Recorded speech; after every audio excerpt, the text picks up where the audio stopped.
What's going on, guys? It's Night Before Bishops, and welcome back to my chess YouTube channel.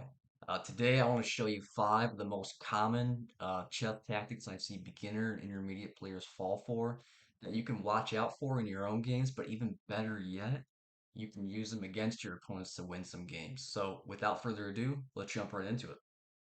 Hey guys, so here's the first common chess tactic that I see beginners and intermediate players fall for, and it is the pawn fork. So a pawn fork is when you can move a pawn forward and will attack two minor pieces at the same time. That would typically either be like a knight and bishop, or a knight and a rook, for instance. Any piece that has greater value than the pawn itself. So in this position here, it's black to move. And black can play a pawn move that will fork two pieces at the same time. So go ahead and pause the video and see if you can try to figure it out. And that's right. If you said the pawn to e4, you are correct because the pawn is now attacking the bishop and the knight at the same time. And black has two defenders of this pawn, and white has two attackers on it. So white is going to lose that exchange. So after knight takes, bishop takes, rook takes. Black emerges up a piece here. He has the extra bishop, and he's going to hopefully win this game. So that is the first tactic that you guys got to keep a lookout for. Let's go ahead and check out the second common chess tactic. All right, guys. So here is tactic number 2. And it's called the knight fork. The knight fork is when we are attacking two pieces at the same time with one of our knights. So it would be like technically here you are forking, two pawns at the same time, but they're both defended, so it's not a successful fork. So in this position here, it's white to play and create a winning attack with a knight fork. So go ahead and pause the video and see if you can figure it out. And that's right. If you said knight takes f7, you are correct because knight takes f7 threatens the queen and the rook at the same time. The king cannot capture the knight because the bishop is defending the knight. And so here, black would have to save his queen by moving it out of the way. In this instance, we would take the rook. And we are up 4. So that is a common chess tactic you guys got to look out for. Let's go ahead and jump into tactic number 3. Okay, guys, so tactic number 3 is going to be called the skewer. So the skewer is typically done with a bishop, and it's when you're kind of attacking two pieces at the same time with one of your bishops. Um, so the bishop can kind of see through pieces, not literally, it can't go through this pawn and everything. But if white's pieces were here, let's say if white had a rook and a queen here or something, black's bishop would technically be attacking both those pieces at the same time. So once the rook moved, we'd be able to take the queen.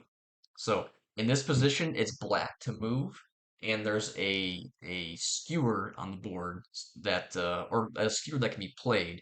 And to go ahead and pause the video and see if you can find it. And that's right. If you said bishop to a6, that is correct because it is attacking the queen and it's attacking the rook at the same time. So that's another tactic you guys got to look out for. And after the queen moves to d2, we would just take this rook, it would take back, and we'd be up the exchange. We won the rook for the bishop, and that's a favorable trade for black in this position. So with that being said, let's go on to tactic number 4.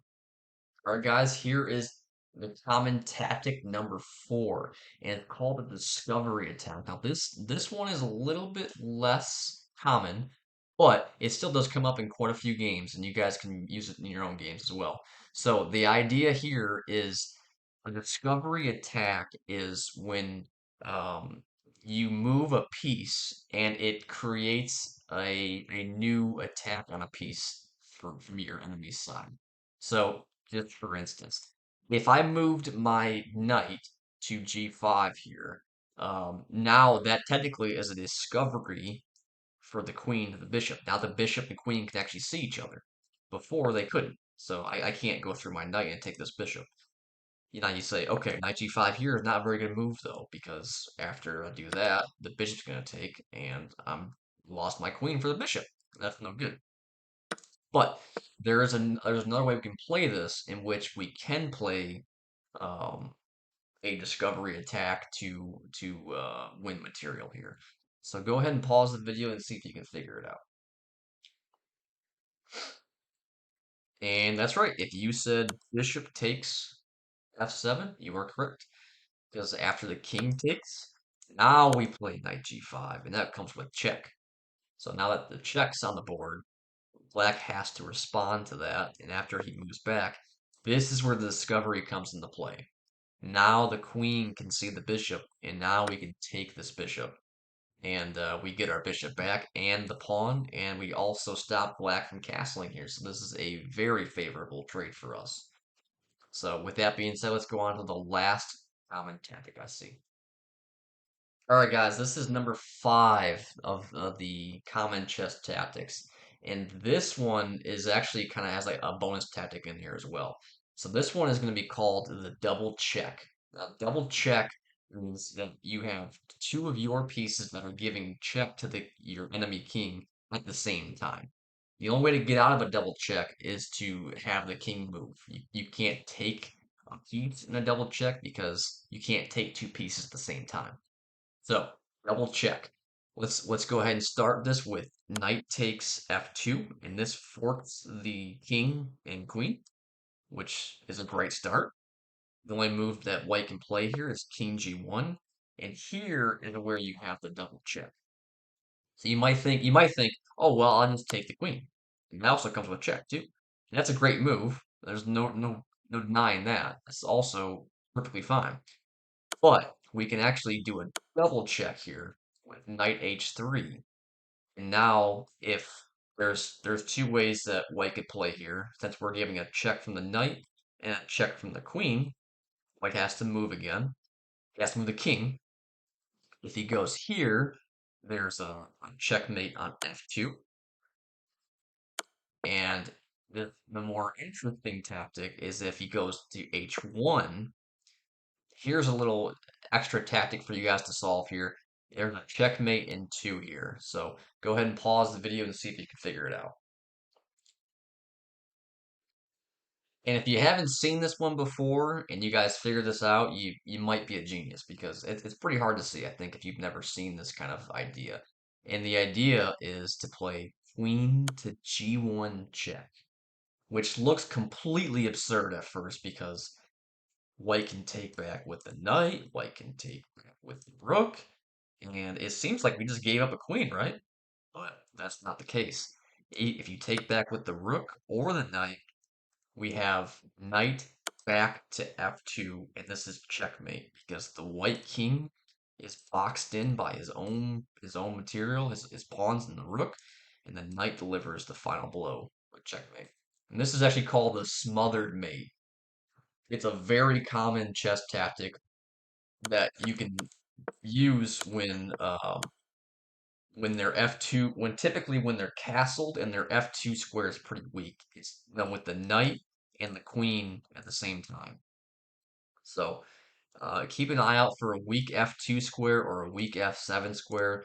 Those are very vulnerable in castle positions and non-castle positions. All right, guys, that is the 5 common chess tactics that I see beginners and intermediates fall for. And I hope you get to use some of these to win your own games. If you like this kind of content, please subscribe below and drop a like. And let me know in the comments what kind of videos you want to see in the future. I'm always happy to hear what you guys have to say about that. I'm also streaming Monday through Friday, 5 p.m. Eastern time to about 8 p.m. Um, on Twitch, and it's also Nights Before Bishops.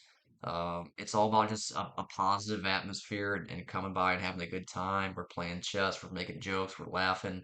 So if that kind of stuff sounds interesting to you, come by and say hi and introduce yourself. And I hope to see you there soon. But yeah, until next time, I hope you enjoyed this video, and I'll catch you later. Peace.